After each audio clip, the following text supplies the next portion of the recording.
ഓം അഗതേശ്വരായ നമഃ. എല്ലാവർക്കും വണക്കം. നമ്മൾ പ്രശ്നം വെക്കുന്ന സമയത്ത് ഫലം പറയാനായിട്ട് ഭാവങ്ങൾ ഉപയോഗിക്കാറുണ്ടെന്ന് മുന്നേ ഒരു വീഡിയോയിൽ പറഞ്ഞു. ചേഷ്ടാ ഭാവ വിലോകനെ വസനാദ്യശ്ച തൽക്കാലജം എന്നുള്ള പ്രമാണം പറഞ്ഞപ്പോൾ, അപ്പോ ഒരു ജ്യോതിഷൻ ഭാവം കൊണ്ട് മനസ്സിലാക്കണം എന്നാണ്. ഈ ഭാവങ്ങൾക്ക് ഗ്രഹങ്ങളുണ്ട് എന്നുള്ളതാണ് ഏറ്റവും പ്രധാനപ്പെട്ട ഒരു സംഗതി. അതായത് കാരകത്വം മാത്രമാണ്, അല്ലെങ്കിൽ കാരകത്വമാണ് ജ്യോതിഷത്തിന്റെ അടിത്തറ.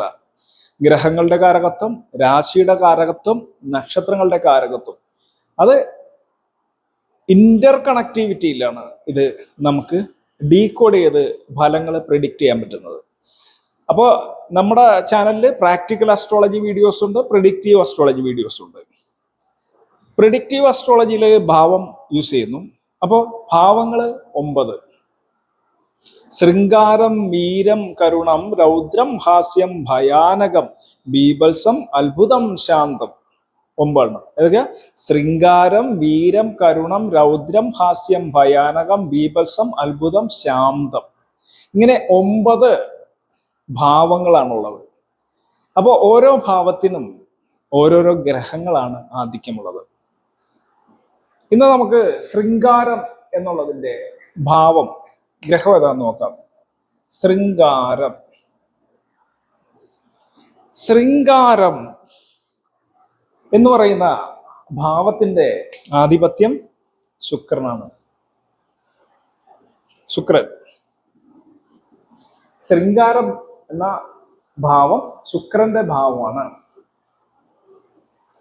അപ്പോ ഒരാളുടെ ഫേസ് ശൃംഗാരമാണ് ഉള്ളതെങ്കിൽ അവന് ശുക്രാധിക്യം ഉണ്ടെന്ന് വിചാരിക്കണം. അല്ലെങ്കിൽ ആ ഭാവം ഉള്ള സമയത്ത് അവന് ശുക്രാധിക്യം ഉണ്ടെന്ന് വിചാരിക്കണം. ശുക്രാധിക്യം റൊമാൻസ്, പാഷൻ, സെക്സ്വൽ ഫീലിങ്സ് എല്ലാം കാണിക്കുന്നതാണ് ഭാവത്തില്. അപ്പോ ആകർഷണീയത മറ്റുള്ളവർക്ക് തോന്നിയേക്കാം. വേറൊരാളെ ആകർഷിക്കാനായിട്ട് ഉപയോഗിക്കാം. അപ്പോൾ ഇതൊക്കെ ശൃംഗാരഭാവമാണ്.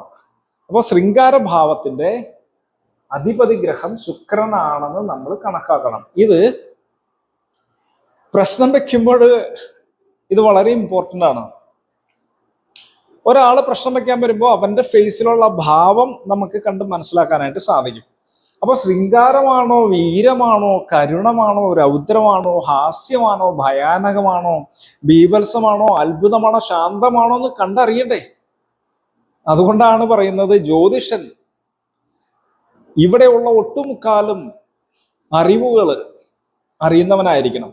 പഴയ കാലത്താണെങ്കിൽ കൽപ്പാശിക്ഷം, നിരുക്തം, വ്യാകരണം, ജ്യോതിഷം, ഛന്ദസ്, അന്നത്തെ ശാസ്ത്രങ്ങൾ അല്ലേ. അപ്പോൾ ഇന്നത്തെ കാലത്ത് ഈ ഉള്ള സമൂഹത്തിൽ ഉള്ള നോളജ് മിക്കവാറും അറിയണം. അപ്പൊ ഇതിലൊക്കെ കലകളിൽ വരുന്നതാണ് ശൃംഗാരാദി ഭാവങ്ങള്. അപ്പൊ നമുക്കൊരാളുടെ ഭാവം കണ്ടാലേ ശൃംഗാരമാണോ, വീരമാണോ, കരുണമാണോ എന്നൊക്കെ മനസ്സിലാക്കണം. നീ ഏറ്റവും കുറഞ്ഞത് 2 കാര്യം ജ്യോതിഷം മനസ്സിലാക്കണം എന്ന് പറയും പഴയ ആശാമാര് പഠിപ്പിക്കുമ്പോൾ. ഒന്ന്, ഹാപ്പി ആണോ സാഡ് ആണോ എന്ന് മനസ്സിലാക്കണം. അതല്ല ന്യൂട്രൽ ആണോ എന്ന് മനസ്സിലാക്കണം. ഹാപ്പി ആയിരിക്കുന്ന ഒരാള് വന്നിട്ട് കുഴപ്പം പിടിച്ച കാര്യങ്ങൾ ചോദിക്കുമല്ലോ.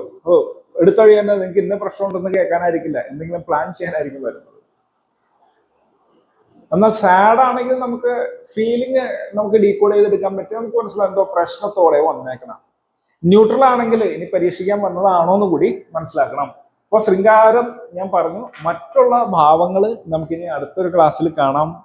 ഇന്നേക്ക് ഇത്രയുള്ള എല്ലാവർക്കും ഒരിക്കൽ കൂടി വണക്കം. ഓം അഗതീശ്വരായ നമഃ.